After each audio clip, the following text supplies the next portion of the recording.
All right, so there's a former prospect, Yankee prospect Ben Ruda, and he was on talking with the boys the other day on the Foul Territory podcast about growing up and being up in the Yankee system. And he was, a prospect within the Yankee system for several years.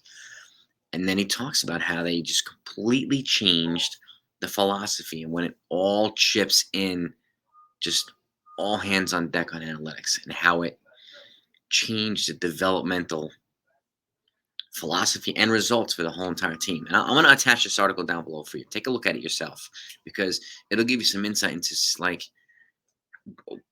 why um, they're buying analytics. It didn't work, hasn't worked, and and maybe moving forward, what they can do to rectify that situation. And my question, what made you guys think that just going balls to the wall on analytics was going to make the team so much better? Okay, just that, and just can completely ignore fundamental baseball, when a balance between the two would be a good idea. Why did you think that it would be such a good idea? And again, take a look at the article, read for yourself. Okay, I think it's from the New York Post. So, and his name is Ben Ruta, Ruta. He's a former prospect for the Yankees, and he dives into how they can play. And this is Brian Cashman's. Okay, Brian Cashman's all hands on deck approach to analytics. Now, I don't know if somebody goaded him or somebody motivated him to do it. This is just all him. We have no idea.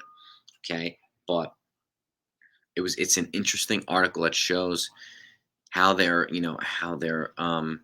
developmental prospects and just philosophy completely changed, and how it essentially deteriorated their performance and really led them astray from how the game has been moving forward. They've been kind of moving in the opposite directions with the game. It's an interesting article, and take a look at it and let me know. By the way, let me know in the comments. Load up the comments if you enjoy this content. Hit the thumbs up. If you want to be kept in the news of all things Yankees and all things baseball, make sure you hit that subscribe button if you haven't done that yet. It's greatly appreciated. But this particular thing right here, this article, I think will give you a lot of insight as to why the hell the Yankees completely changed the way of doing things over the last couple of years. And and we can see, as fans, how how much it's hurt them more than it's helped them, right? And but again, get the perspective from a former player. It gives you some little bit more of an inside feel on what the team did, what they didn't do, how they did this, why they did this, and so on. That might change your perspective a little bit. So, but I found this interesting. This is a really, really interesting article.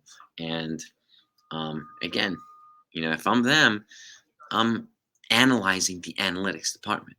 I'm making a shift. And they're not the only other team. They're not the only team that uses analytics. Other teams use analytics too, but they use it a hell of a lot more effectively than the Yankees do.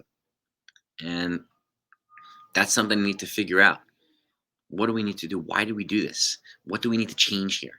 Right? And all this other stuff. And how can we incorporate it with, again, fundamental baseball, which is what we all learned as kids on how to play baseball, how to evolve as a baseball player.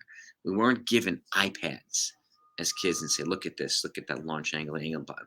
We weren't given all that stuff. Okay? That stuff came later.